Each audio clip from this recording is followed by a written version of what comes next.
Hey everyone, Royzer here. Today we're going to be talking about class guides in Warzone and how to use them the best way to get you that Warzone victory. So I'm just going to jump straight into it, guys. Most classes in Warzone revolve around the assault rifle and a secondary either being a sniper or a close range weapon. This is good, but you're not covering everything. I'm talking perks, gadgets, the whole shebang. So we're just going to take a little bit in-depth guide. I'm not going to get too much into the secondary, but just mainly the primary. Maybe I'll dive into the lethal and tacticals, how you can mix it up a little bit. I'm not going to look so much at the secondary. I'm just doing a basic. First up, we have assault. And this is particularly the most common one, where a player will have a medium to long range AR built out for max damage over medium to long range. This class, if you combine it with a secondary, it's going to be the aggressive class. It's going to be the pusher. It's going to be the first initiator. So with perks, you're going to run something like EOD. So you're taking less damage from explosives. Overkill, this is pretty self-explanatory. You're going to be running a secondary, so you're just covering most ranges. And then amped to ensure that fast weapon swap speed. There's not really much to this class as everyone pretty much runs this. Semtex for making them plays, and stun grenades for when you're pushing tight areas. So the next class is the sniping class. Once again, I'm not diving too much into the secondaries, but yeah. It doesn't really matter what sniper you're running. Everyone has their own sniper. I've just set this one up because I myself like a sniper class. But particularly with the perks, if you're not going to be pushing so much, you can run the cold-blooded perk. It is okay for when people are trying to spot you across the map and on thermal optics. It's going to make it a lot harder for them to see. Ghost, ensuring you're keeping that distance. You're going to stay off the radar. Amped, and you're going to pair that up with whatever secondary you're running to ensure that quick weapon swap speed. Once again, you can just run a frag grenade. This comes down to personal preference, or if you really want to mix it up for the tactical, you can run a smoke grenade and cover your enemies that are necessarily a bit closer in them gunfights. Next one is the support class. Now, this is probably one that this is where it starts to need to be utilized a little bit more. So you can have an LMG, preferably with a lot more ammo, so you can cover that long range fire. I would have a monolithic on this, but I haven't leveled it up fully yet. But you get the picture. This one's going to be laying that cover fire from medium to long distances and for a sustained amount of time. So if you really want, you can put a 200 round belt on it, so you're ensuring that ultimate protection. And not many people think about it, but a secondary, just having that person with the Joker. So if helis don't have a trophy on it or trucks, this Joker can make short work of it. Once again, though, we have multiple RPGs we can use here. Now, this is where it gets interesting.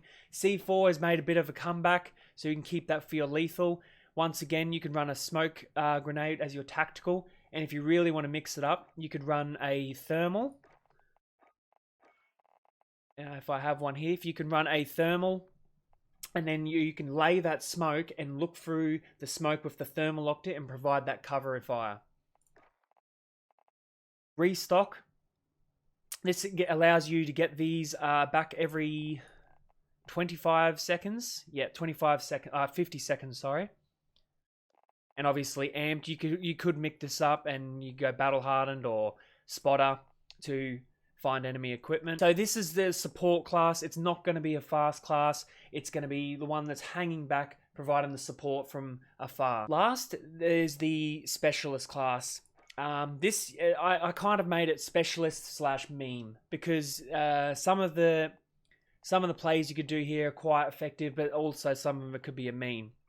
I've seen where people have used lethals and chucked them on buy stations, and I've myself have been wiped with a Betty on a buy station.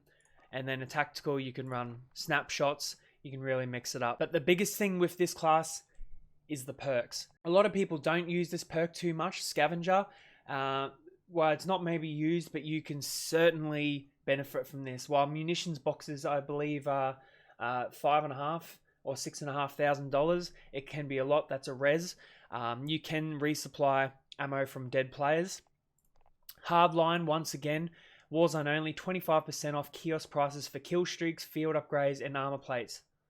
No effect on Warzone Rumble, but it works in normal Warzone.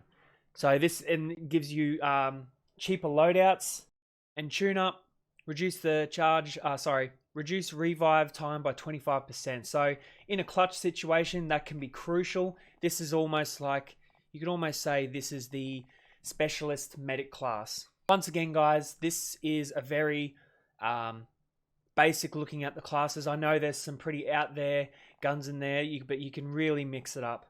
I made a bit of a Latecharger class, late run restock. So this class is when you've landed in the circle, your loadout's right on the gas, and you need to make way as the gas is going to catch you up. So I just get a good all-rounder gun. The Grau's always the one to look out for. Biggest thing here that you want to make sure is grab the fully loaded perk. So this ensures you don't land, you grab your loader and you have 50 or 60 bullets. You're going to have 210 plus whatever clip you're running. So when you're landing, you're going to land with Ghost, and then you're ensuring you're going to get Ghost right off the bat. So you're not necessarily going to have a secondary, but this can be your faster class to get out of the gas. This paired up with double time works great. Like I specified before, Ghost is going to keep you off the map, and if you do need to get in that gunfight, you'll have that quick weapon swap speed. You can change it around if you like, but I've just done this as an example. So there you have it, guys. Just a very rough explanation on how you can mix the classes up, but I swear if you utilize and one person tries one of these out in your squad, give it a go. Let me know in the comments below how good you go. Leave a like if you like this video, leave a dislike if not. Remember, guys, stay healthy. Peace.